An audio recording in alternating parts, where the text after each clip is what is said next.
रात गहरा चुकी थी। फकौली बाजार से लौटते लौटते सचिव जी को कब इतनी देर हो गई पता ही नहीं चला। गांव की सड़कें सुनसान थीं और झिंगुरों की आवाज के अलावा और कोई शोर नहीं था। जैसे ही सचिव जी अपनी साइकिल लेकर पंचायत भवन की तरफ मुड़े, सामने से प्रहलाद चा टॉर्च की रोशनी चमकाते हुए आते दिखे। अरे सचिव जी, इतना रात हो गया आपको? हम तो सोचे कि आप बाजार में ही उब गए। प्रहलाद चा ने चिंता जताते हुए कहा। नहीं प्रहलाद चा, बस वो काम निपटाते हुए थोड़ा वक्त लग गया, सचिव जी ने थकी हुई आवाज में जवाब दिया। आप इतना रात बिरात कहां पंचायत दफ्तर में अकेले सोइएगा? चलिए हमरे घर, वहीं आराम से सो जाइएगा, सुबह चले जाइएगा, प्रहलाद चा ने अधिकार के साथ कहा। सचिव जी को किसी और के घर रुकने में हमेशा की तरह झिझक महसूस हुई। अरे नहीं नहीं प्रहलाद चा, क्या जरूरत है, हम चले जाएंगे, कोई दिक्कत नहीं है। तभी पीछे से पूर्व प्रधान जी और विकास भी आ गए, जो शायद टहलने निकले थे। कहा सचिव जी, हमारी बात नहीं मानिएगा का? प्रधान जी ने अपनी चिल परिचित शैली में कहा। प्रहलाद कह रहा है तो रुक जाइए, गांव घर में कोई पराया होता है का? सब अपने ही तो हैं। विकास भी तुरंत बोल पड़ा।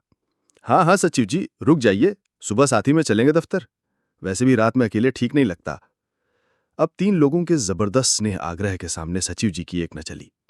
उन्होंने हार मानते हुए कहा, ठीक है, जैसा आप लोग कहें।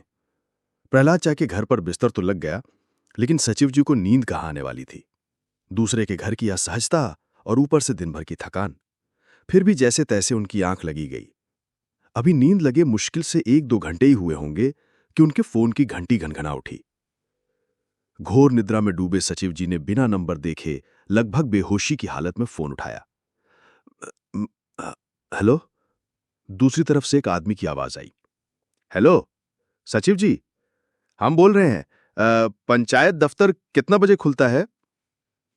आधी रात को इस बेतुके सवाल से सचिव जी का दिमाग भन्ना गया।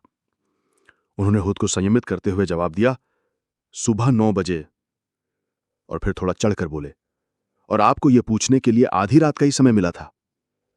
फोन पर मौजूद आदमी ने बड़ी निराशा भरी आवाज में पूछा, 9 बजे से पहले नहीं खुलेगा का? अब तो सचिव जी का गुस्सा 7वें आसमान पर पहुंच गया। उन्हें लगा कि कोई जरूरतमंद आदमी है जिसे सुबह सुबह दफ्तर में कोई काम होगा।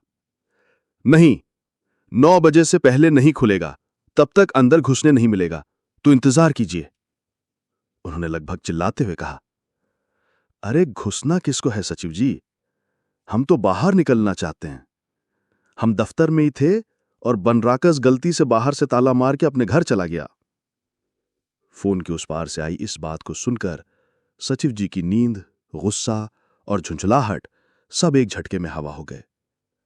वो बिस्तर पर अवाक बैठे रह गए और उनके मुंह से बस इतना ही निकला, क्या?